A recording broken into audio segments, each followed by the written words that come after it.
आज हम शुरू करते हैं वर्कशीट नंबर 6। ये वर्कशीट आपकी 8th क्लास की है। अब आपकी 6 to 8 क्लास की जो वर्कशीट आती थी वो आना बंद हो गई है।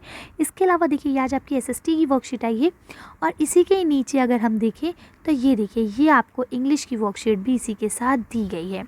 ठीक, तो दोनों वीडियो मैं एक ही साथ बना दूँगी, इसी में ही दोनों को कंटिन्यू करूँगी, तो आप लोग देख लेंगे। अगर कोई परेशानी होती है तो आप लोग कमेंट्स करके पूछ सकते हैं। इसके अलावा कभी कभार आप लोग कमेंट करते हैं कि मैम आप रिप्लाई नहीं करते, तो बेटा मैं सबका रिप्लाई करने की कोशिश करती हूँ। कभी कभार कुछ कमेंट्स ऐसे होते हैं जो हाइड हो जाते हैं, जो मुझे नहीं दिख पाते हैं, इस वजह से मैं उनका रिप्लाई नहीं कर पाती हूँ। चलिए तो हम लोग पढ़ना शुरू करते हैं। पहले आप लोग इसे अच्छे से लेबल कर लेंगे। वर्कशीट नंबर, डेट, अपने क्लास टीचर का नाम, अपना नाम, क्लास अपना और अपना सब्जेक्ट आप लोग लिख लेंगे। आज हम क्या पढ़ेंगे?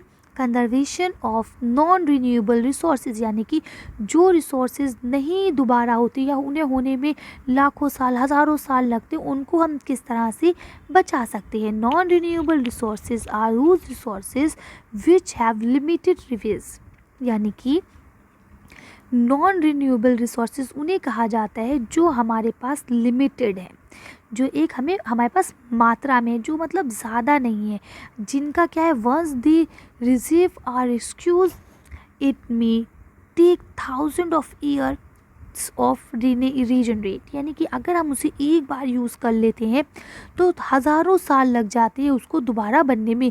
फॉर एग्जाम्पल के तौर पे क्या है? कोयला, petroleum, natural gases, metals, minerals etcetera, ये सारी चीज़ें हैं।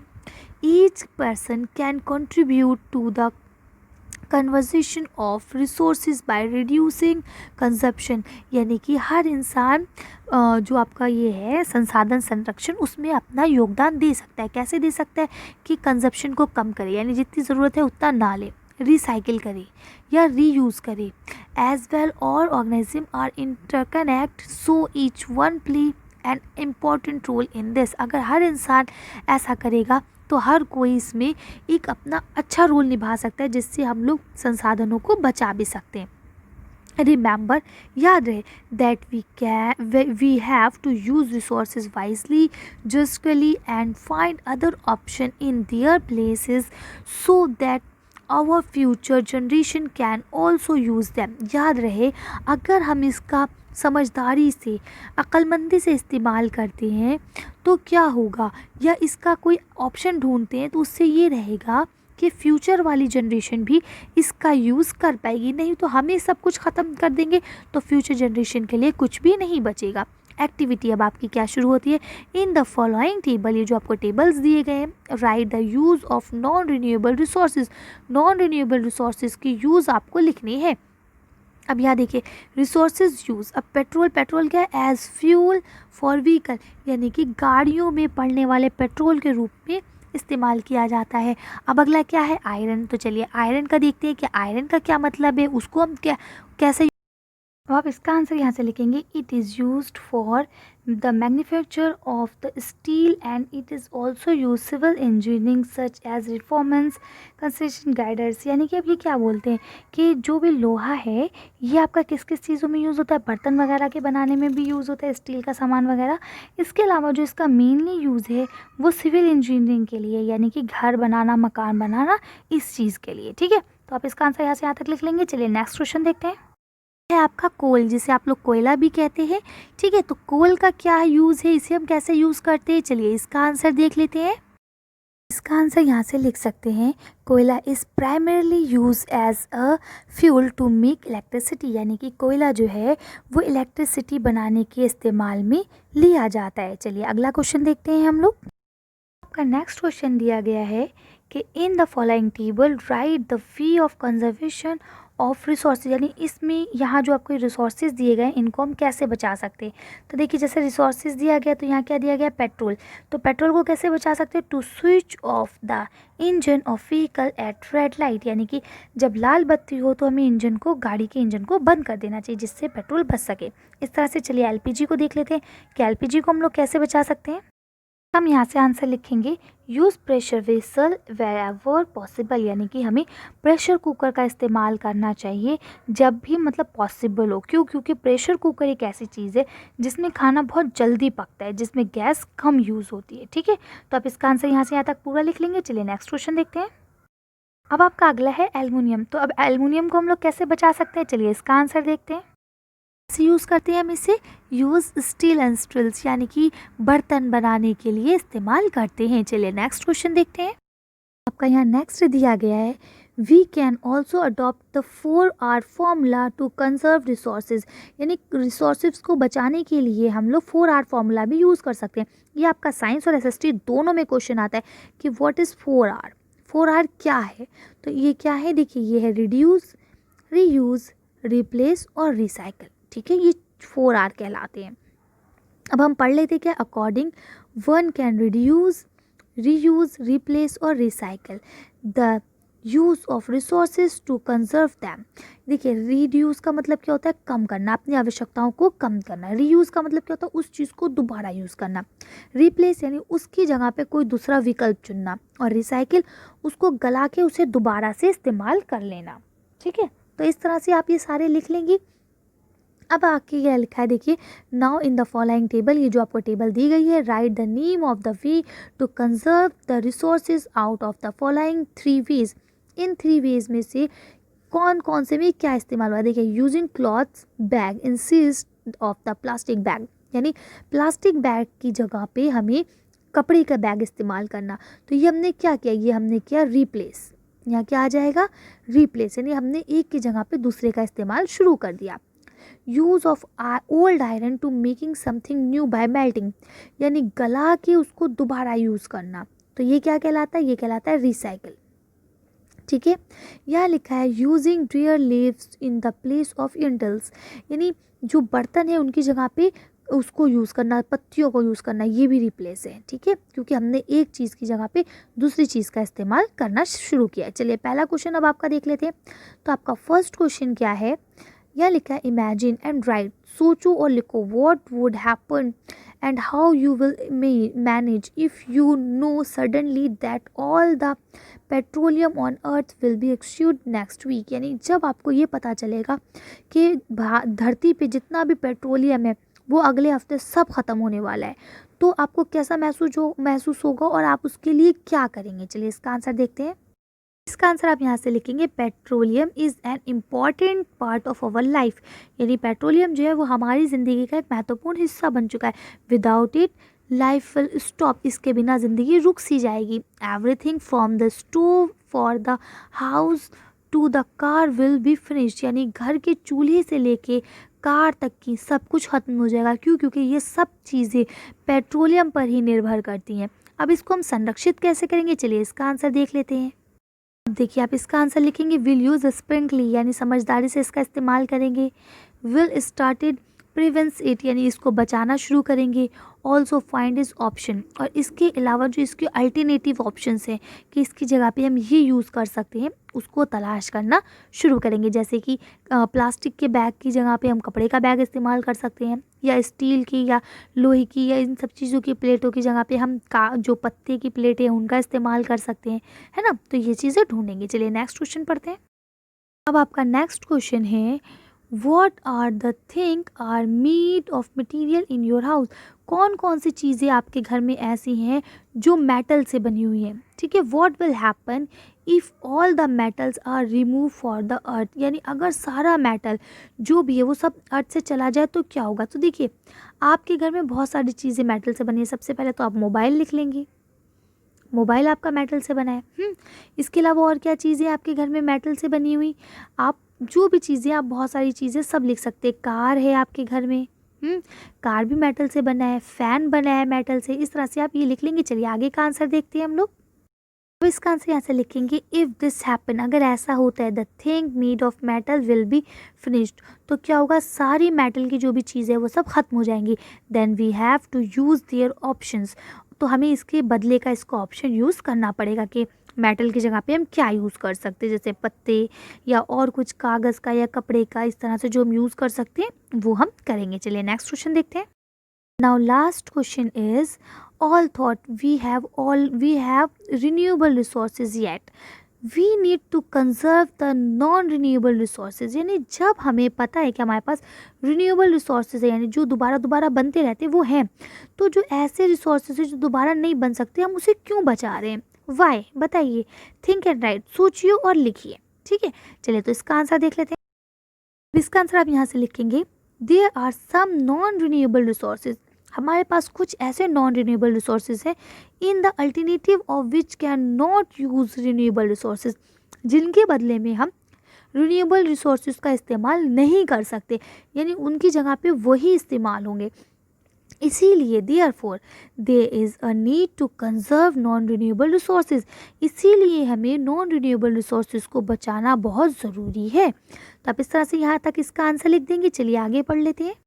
इस तरह से देखिए ये वाली वर्कशीट आपकी ख़त्म होती है। इसी के साथ अब हम इंग्लिश की वर्कशीट शुरू करेंगे। साथ में ये आपको कोविड-19 की वजह से एक मैसेज दिया गया है, is to stay safe in the fight against कोविड-19 वियर अ मास्क, यानी अगर आप कोविड-19 में अपने आप को सुरक्षित रखना चाहते हैं तो आप एक प्रॉपर वे में मास्क पहने बाहर आते जाते समय। ठीक है, चलिए अब इसी के साथ जो इंग्लिश की वर्कशीट है उसको पढ़ के वीडियो को ख़त्म करेंगे।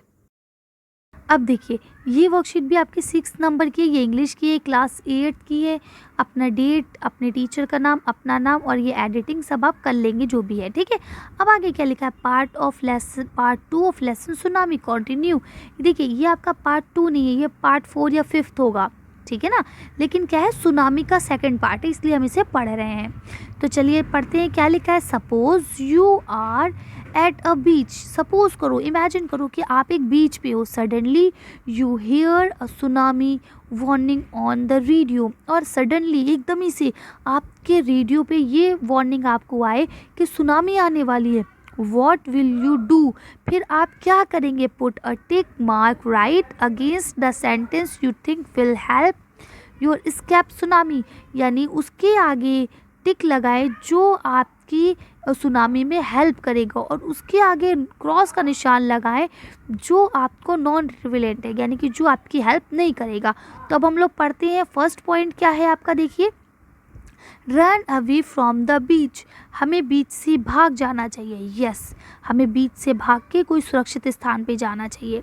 नेक्स्ट लिखा है आपका, stay on the beach to watch the waves, क्या हमें बीच पे रुक के वहाँ की जो लहरें आने वाली है उसको ध्यानपूर्वक देखना चाहिए कि कैसी लहरें आएंगी, उसका मज़ा लेना चाहिए। नो, ऐसा नहीं करना चाहिए। अगर हम ऐसा करेंगे तो फिर हमें हमारी जान जाने का ख़तरा ज़्यादा हो जाएगा। नेक्स्ट है आपका, climb to the roof of a tall building, यानी हमें किसी ऊंची सी बिल्डिंग की छत के ऊपर चढ़ जाना चाहिए ताकि हम सेफ हो सके। यस, जैसा कि उस बच्ची ने भी किया था, उसके पेरेंट्स ने भी किया था, है ना। वॉर्न अदर पीपल, यानी दूसरे लोगों को भी जागरूक करना चाहिए कि यहाँ से भागो, सुनामी आ रही है। तो ये भी ठीक है। नेक्स्ट क्या है, relax after the tremors are over, जैसे ही ट्रोमोस ख़त्म होता है, जिस तरह जैसे ये सुनामी वगैरह का सिस्टम ख़त्म होता है तो आपको रिलैक्स करना चाहिए, यानी तसल्ली से बैठना चाहिए। ये भी ठीक है, लेकिन देखिए ये एक तरह से गलत भी हो सकता है। कैसे गलत हो सकता है, क्योंकि जब सुनामी रुकती है तो हमें सहायता का काम करना चाहिए, सहायता का, मदद का काम करना चाहिए, है ना। जो लोग फंसे हैं उनको निकालने में मदद करना चाहिए। तो मेरे ख्याल से आप लोग इसको रॉन्ग करें तो ज़्यादा बेहतर है। उसके बाद नेक्स्ट लिखा है, take a boat and go toward the sea, क्या हमें बोट लेके सी में दोबारा से जाना चाहिए मस्ती करने के लिए। नो, ठीक है। तो इस तरह से पहला और चौथा आपका राइट है, बाकी के आपके तीनों रॉन्ग है। ओके, तो आप लोग इसे कर लेंगे। चलिए आगे देखते हैं। यहाँ क्या लिखा है, read the following lines from the lesson. अब आपको लेसन की कुछ लाइन्स दी गई है, इन्हें पढ़ना है। Guess the meaning of word given in column A with their meaning in column B. ठीक है, इसके बाद यहाँ आपको ए और बी में दिए गए हैं, इनसे आपको इसको मिलाना है। ठीक है, हिंट क्या दिया गया, the image describe Tilly's reaction when she saw the warning sign in the sea. अब ये आपको टैली जो बच्ची थी उसका रिएक्शन दिखाया गया है कि जब उसे ये पता चला कि सुनामी आने वाली है तो उसका क्या रिएक्शन था। ठीक, चलिए तो अब हम पैराग्राफ को पढ़ते हैं। तो यहाँ क्या लिया है, Tilly start to scream at her family to get off the beach. यानी उसने अपनी फैमिली से डर के बताना शुरू करा, बल्कि चिल्ला के बताना शुरू करा। स्क्रैम माने क्या होता है? चिल्लाना। कि उसने अपनी फैमिली से चिल्ला चिल्ला के कहा यहाँ से भागो, यहाँ से भागो। क्यों? क्योंकि सुनामी आने वाली है। She talk about an earthquake under the sea, और उसने बताया कि किस तरह से समुंदर के अंदर भी अर्थक्वेक आता है, भूकंप आता है। She got more and more historical, यानी वो बहुत ज़्यादा कन्फ्यूज़ थी, बहुत ज़्यादा डरी हुई थी, है ना। बहुत ज़ोर ज़ोर से चीख रही थी कि यहाँ से भागो, ठीक है। सैड हर मदर पैनी, और उसकी मम्मा ने कहा I don't know what a tsunami was, मुझे नहीं पता कि सुनामी है नहीं है, आने वाली है या नहीं आने वाली, क्या है सुनामी, मुझे कुछ नहीं पता। But seeing my daughter so fretted, यानी मेरी बच्ची जो है वो बहुत ज़्यादा डरी हुई है। आई थॉट समथिंग सीरियस, मुझे ऐसा लगता है कि कुछ ज़्यादा सीरियस है, यहाँ पे कुछ गड़बड़ होने वाली है। मस्ट बी गोइंग ऑन, यानी कि हम सबको यहाँ से चलना चाहिए, ठीक। तो अब आपने इसे पढ़ लिया, अब आपको मैचिंग करनी है। तो फ्रेटेस का मतलब होता है डरा हुआ, स्केयर्ड, है ना। स्क्रीम का मतलब होता है शाउट यानी चीखना, और हिस्ट्रिकल का मतलब होता है शाउट इन अ वाइल्ड एक्साइटेड वे, यानी बहुत ज़्यादा किसी चीज़ में एक्साइटेड होके चीखना। तो आप इसे कर लेंगे। अब आपका नेक्स्ट क्वेश्चन यहाँ दिया गया है, a video that Tilly watched in her geography class help her save many lifes, यानी उसने ज्योग्राफी की क्लास में जो वीडियो देखी थी, उस वीडियो ने उसकी बहुत सारी ज़िंदगियाँ बचाई। अगर उसने वो वीडियो नहीं देखी होती तो वो इतनी ज़िंदगियाँ नहीं बचा पाती। She write a letter to thanks her teacher, her geography teacher, ठीक है। अब वो एक लेटर लिखती है अपने ज्योग्राफी टीचर को थैंक यू करने के लिए। क्यों? क्योंकि उन्होंने ही तो उसे वीडियो दिखाई थी, अगर वो उसे वीडियो नहीं दिखाती तो वो इस तरह से इतने लोगों की जान नहीं बचा पाती। Complete her letter using the word in italics, ये इटलेक्स में आपको जो वर्ड्स दिए गए हैं, ये देखिए यहाँ आपको दिए गए हैं, इनके अकॉर्डिंग आपको ये ऊपर लेटर फिल करना है। तो देखिए लेटर का पैटर्न आपको पता है कि सबसे पहले एड्रेस लिखा जाता है, फिर डेट लिखी जाती है, फिर यहाँ क्या लिखा था? डियर। तो यहाँ आ जाएगा डियर मैम, है ना, क्योंकि वो उसकी ज्योग्राफी टीचर थी, या सर जो भी थे, डियर मैम और सर जो भी हैं। आई एम राइट, देखिए यहाँ का जो स्पेस है ना उसको यहाँ नहीं दिया गया है, ओके। ये जो स्पेस है ये आपको नीचे दिए गए हैं, ठीक। तो आप यहाँ पे डियर सर या मैम लिख लेंगे, मैम या मैडम एज योर विश, कुछ भी लिख लें आप, ठीक है। I am write this letter to thank you, क्या आ जाएगा? Thank you. क्यों? मैं ये लेटर आपको शुक्रिया करके लिए लिख रही हूँ। Your valuable lesson help me, यानी आपका जो लेसन है उसने मेरी मदद की। सेव मैनी लाइफ्स, बहुत सारी ज़िंदगियाँ बचाने में। I have come to Thailand, मैं थाईलैंड आई हूँ। विद माई फैमिली, किसके साथ आई हूँ? अपने परिवार के साथ आई हूँ। टू सेलिब्रेट क्रिसमस, किस लिए आई हूँ? क्रिसमस मनाने के लिए। When the tsunami struck me and my family were at the beach, यानी जिस वक्त सुनामी आने का आभास हुआ मैं और मेरी फैमिली बीच के ऊपर थे। आई नोटिस्ड, मैंने नोटिस किया the warning sign in the sea, वो सारी वार्निंग्स जो समुद्र में थी, जो मैडम ने उसे समझाई थी, वो सारी उसने महसूस की। I started screaming and told everyone to run, ठीक है। यानी मैंने चिल्लाना शुरू करा, सबको बताया कि यहाँ से भागो, run away from the beach, beach से भागो। We rush to the third floor, क्या आ जाएगा? Third floor of the hotel and were safe, और हम यहाँ से भागे और थर्ड फ्लोर पे पहुँचे, कहाँ? होटल के, जहाँ पे हम सुरक्षित रहे। I am waiting to meet you and thank you in person, यानी कि ये पर्सन नहीं होगा, ये पर्सनली होगा, ठीक है। यानी कि कह रही है वो कि मैं इंतज़ार में हूँ कि कब मैं आपसे मिलूँ और कब आपको पर्सनली थैंक यू करूँ। योर सिंसली टिमी स्मिथ, यानी कि अब उसने बता दिया आपकी वफ़ादार, आपकी शागिर्दा या आपकी स्टूडेंट कौन? टिमी स्मिथ, ठीक है। तो इस तरह से ये सारी आप फिल कर लेंगे। देखिए मैंने इसे एडिट इसलिए नहीं करा, अगर मैं इसको यहाँ पे लिखती हूँ ना तो ये बहुत ज़्यादा ब्लर हो जाता है, फिर आपको समझ में नहीं आता है, तो आप कहते हैं मैम मुझे दिख नहीं रहा। तो इस तरह से आप लोग लिख लेंगी। अगर कोई भी कन्फ्यूज़न हो तो आप लोग मुझसे पूछ सकते हैं। नंबर 1 में ये आएगा, नंबर 2 पे ये, 3, 4, 5, 6 एंड 7। तो आप लोग लिख लेंगे। ठीक है, चलिए आगे देखते हैं। अब आपका यहाँ लिखा है सिंपल था, ये वर्कशीट ख़त्म होती है। यहाँ लिखा है keep maintain physical distance of 6 feet और 2 यार्ड, यानी बात करते समय अपने दोस्तों से 6 फीट की दूरी या 2 यार्ड की दूरी बनाए रखें।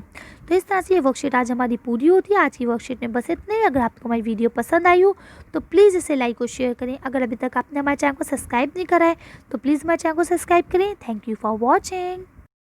अब देखिए, ये वर्कशीट भी आपकी 6 नंबर की है, ये इंग्लिश की है, क्लास 8 की है। अपना डेट, अपने टीचर का नाम, अपना नाम और ये एडिटिंग सब आप कर लेंगे जो भी है। ठीक है, अब आगे क्या लिखा है, part 2 of lesson tsunami continue. देखिए, ये आपका पार्ट 2 नहीं है, ये पार्ट 4 या 5 होगा। ठीक है ना, लेकिन क्या है, सुनामी का सेकंड पार्ट है, इसलिए हम इसे पढ़ रहे हैं। तो चलिए पढ़ते हैं। क्या लिखा है, suppose you are at a beach. Suppose करो, इमेजिन करो कि आप एक बीच पे हो। Suddenly you hear a tsunami warning on the radio. और सडनली, एकदम ही से आपके रेडियो पे ये वार्निंग आपको आए कि सुनामी आने वाली है। वॉट विल यू डू, फिर आप क्या करेंगे। Put a tick mark right against the sentence you think will help your escape tsunami, यानी उसके आगे टिक लगाए जो आपकी सुनामी में हेल्प करेगा, और उसके आगे क्रॉस का निशान लगाएं जो आपको नॉन रिलेवेंट है, यानी कि जो आपकी हेल्प नहीं करेगा। तो अब हम लोग पढ़ते हैं। फर्स्ट पॉइंट क्या है आपका, देखिए, रन अवे फ्रॉम द बीच। हमें बीच से भाग जाना चाहिए। यस, हमें बीच से भाग के कोई सुरक्षित स्थान पे जाना चाहिए। नेक्स्ट लिखा है आपका, stay on the beach to watch the waves. क्या हमें बीच पे रुक के वहाँ की जो लहरें आने वाली हैं उसको ध्यानपूर्वक देखना चाहिए कि कैसी लहरें आएंगी, उसका मज़ा लेना चाहिए। नो, ऐसा नहीं करना चाहिए। अगर हम ऐसा करेंगे तो फिर हमें हमारी जान जाने का ख़तरा ज़्यादा हो जाएगा। नेक्स्ट है आपका, climb to the roof of a tall building, यानी हमें किसी ऊंची सी बिल्डिंग की छत के ऊपर चढ़ जाना चाहिए ताकि हम सेफ हो सके। यस, जैसा कि उस बच्ची ने भी किया था, उसके पेरेंट्स ने भी किया था, है ना।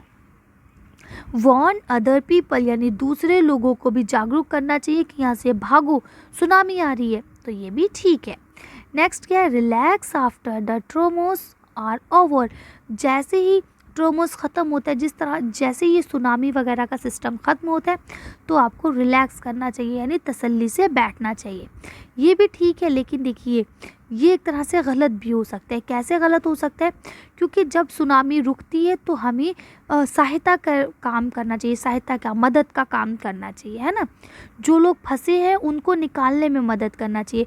तो मेरे ख्याल से आप लोग इसको रॉन्ग करें तो ज़्यादा बेहतर है। उसके बाद नेक्स्ट लिखा है, take a boat and go toward the sea. क्या हमें बोट लेके सी में दोबारा से जाना चाहिए मस्ती करने के लिए? नो। ठीक है, तो इस तरह से पहला और चौथा आपका राइट है, बाकी के आपके तीनों रॉन्ग है। ओके, तो आप लोग इसे कर लेंगे। चलिए आगे देखते हैं। यहाँ क्या लिखा है, read the following lines from the lesson. अब आपको लेसन की कुछ लाइन्स दी गई है, इन्हें पढ़ना है। Guess the meaning of word given in column A with their meaning in column B. ठीक है, इसके बाद यहाँ आपको ए और बी में दिए गए हैं, इनसे आपको इसको मिलाना है। ठीक है, हिंट क्या दिया गया, the image describe Tilly's reaction when she saw the warning sign in the sea. अब ये आपको टैली जो बच्ची थी उसका रिएक्शन दिखाया गया है कि जब उसे ये पता चला कि सुनामी आने वाली है तो उसका क्या रिएक्शन था। ठीक, चलिए तो अब हम पैराग्राफ को पढ़ते हैं। तो यहाँ क्या लिया है, Tilly start to scream at her family to get off the beach, यानी उसने अपनी फैमिली से डर के बताना शुरू करा, बल्कि चिल्ला के बताना शुरू करा। स्क्रैम माने क्या होता है, चिल्लाना, कि उसने अपनी फैमिली से चिल्ला चिल्ला के कहा, यहाँ से भागो, यहाँ से भागो। क्यों? क्योंकि सुनामी आने वाली है। She talk about an earthquake under the sea, और उसने बताया कि किस तरह से समुंदर के अंदर भी अर्थक्वेक आता है, भूकंप आता है। She got more and more historical, यानी वो बहुत ज़्यादा कन्फ्यूज थी, बहुत ज़्यादा डरी हुई थी, है ना, बहुत ज़ोर ज़ोर से चीख रही थी कि यहाँ से भागो। ठीक है, सैड हर मदर पैनी, और उसकी मम्मा ने कहा, I don't know what a tsunami was, मुझे नहीं पता कि सुनामी है नहीं है, आने वाली है या नहीं आने वाली, क्या है सुनामी, मुझे कुछ नहीं पता। But seeing my daughter so fretted, यानी मेरी बच्ची जो है वो बहुत ज़्यादा डरी हुई है। आई थॉट समथिंग सीरियस, मुझे ऐसा लगता है कि कुछ ज़्यादा सीरियस है, यहाँ पे कुछ गड़बड़ होने वाली है। मस्ट बी गोइंग ऑन, यानी कि हम सबको यहाँ से चलना चाहिए। ठीक, तो अब आपने इसे पढ़ लिया, अब आपको मैचिंग करनी है। तो फ्रेंटिस का मतलब होता है डरा हुआ, स्केयर्ड, है ना। स्क्रीम का मतलब होता है शाउट यानी चीखना, और हिस्ट्रिकल का मतलब होता है शाउट इन अ वाइल्ड एक्साइटेड वे, यानी बहुत ज़्यादा किसी चीज़ में एक्साइटेड होके चीखना। तो आप इसे कर लेंगे। अब आपका नेक्स्ट क्वेश्चन यहाँ दिया गया है, a video that Tilly watched in her geography class help her save many lifes, यानी उसने ज्योग्राफी की क्लास में जो वीडियो देखी थी, उस वीडियो ने उसकी बहुत सारी ज़िंदगियाँ बचाई। अगर उसने वो वीडियो नहीं देखी होती तो वो इतनी ज़िंदगियाँ नहीं बचा पाती। She write a letter to thanks her teacher, her geography teacher. ठीक है, अब वो एक लेटर लिखती है अपने ज्योग्राफी टीचर को थैंक यू करने के लिए। क्यों? क्योंकि उन्होंने ही तो उसे वीडियो दिखाई थी, अगर वो उसे वीडियो नहीं दिखाती तो वो इस तरह से इतने लोगों की जान नहीं बचा पाती। Complete her letter using the word in italics, ये इटलेक्स में आपको जो वर्ड्स दिए गए हैं, ये देखिए यहाँ आपको दिए गए हैं, इनके अकॉर्डिंग आपको ये ऊपर लेटर फिल करना है। तो देखिए लेटर का पैटर्न आपको पता है कि सबसे पहले एड्रेस लिखा जाता है, फिर डेट लिखी जाती है, फिर यहाँ क्या लिखा था डियर, तो यहाँ आ जाएगा डियर मैम, है ना, क्योंकि वो उसकी ज्योग्राफी टीचर थी या सर जो भी थे, डियर मैम और सर जो भी हैं। आई एम राइट, देखिए यहाँ का जो स्पेस है ना उसको यहाँ नहीं दिया गया है। ओके, ये जो स्पेस है ये आपको नीचे दिए गए हैं। ठीक, तो आप यहाँ पे डियर सर या मैम लिख लेंगे, मैम या मैडम एज योर विश, कुछ भी लिख लें आप। ठीक है, I am write this letter to thank you, क्या आ जाएगा थैंक यू। क्यों? मैं ये लेटर आपको शुक्रिया करके लिए लिख रही हूँ। Your valuable lesson help me, यानी आपका जो लेसन है उसने मेरी मदद की। सेव मैनी लाइफ्स, बहुत सारी ज़िंदगियाँ बचाने में। I have come to Thailand, मैं थाईलैंड आई हूँ। विद माई फैमिली, किसके साथ आई हूँ? अपने परिवार के साथ आई हूँ। टू सेलिब्रेट क्रिसमस, किस लिए आई हूँ? क्रिसमस मनाने के लिए। When the tsunami struck me and my family were at the beach, यानी जिस वक्त सुनामी आने का आभास हुआ मैं और मेरी फैमिली बीच के ऊपर थे। आई नोटिस्ड, मैंने नोटिस किया। The warning sign in the sea, वो सारी वार्निंग्स जो समुद्र में थी, जो मैडम ने उसे समझाई थी, वो सारी उसने महसूस की। I started screaming and told everyone to run, ठीक है, यानी मैंने चिल्लाना शुरू करा, सबको बताया कि यहाँ से भागो। Run away from the beach, beach से भागो। We rush to the third floor, क्या आ जाएगा? Third floor of the hotel and were safe, और हम यहाँ से भागे और थर्ड फ्लोर पे पहुँचे। कहाँ? होटल के, जहाँ पे हम सुरक्षित रहे। I am waiting to meet you and thank you in person, यानी कि ये पर्सन नहीं होगा, ये पर्सनली होगा। ठीक है, यानी कि कह रही है वो कि मैं इंतज़ार में हूँ कि कब मैं आपसे मिलूँ और कब आपको पर्सनली थैंक यू करूँ। योर सिंसली टिमी स्मिथ, यानी कि अब उसने बता दिया आपकी वफ़ादार, आपकी शागिर्दा या आपकी स्टूडेंट कौन? टिमी स्मिथ। ठीक है, तो इस तरह से ये सारी आप फिल कर लेंगे। देखिए मैंने इसे एडिट इसलिए नहीं करा, अगर मैं इसको यहाँ पे लिखती हूँ ना तो ये बहुत ज़्यादा ब्लर हो जाता है, फिर आपको समझ में नहीं आता है, तो आप कहते हैं मैम मुझे दिख नहीं रहा। तो इस तरह से आप लोग लिख लेंगी। अगर कोई भी कन्फ्यूज़न हो तो आप लोग मुझसे पूछ सकते हैं। नंबर 1 में ये आएगा, नंबर 2 पे ये 3, 4, 5, 6 एंड 7, तो आप लोग लिख लेंगे। ठीक है, चलिए आगे देखते हैं। अब आपका यहाँ लिखा है सिंपल था, ये वर्कशीट ख़त्म होती है। यहाँ लिखा है keep maintain physical distance of 6 feet और 2 यार्ड, यानी बात करते समय अपने दोस्तों से 6 फीट की दूरी या 2 यार्ड की दूरी बनाए रखें। तो इस तरह से ये वर्कशीट आज हमारी पूरी होती है। आज की वर्कशीट में बस इतना ही। अगर आपको हमारी वीडियो पसंद आई हो तो प्लीज़ इसे लाइक और शेयर करें। अगर अभी तक आपने हमारे चैनल को सब्सक्राइब नहीं करा है तो प्लीज़ हमारे चैनल को सब्सक्राइब करें। Thank you for watching.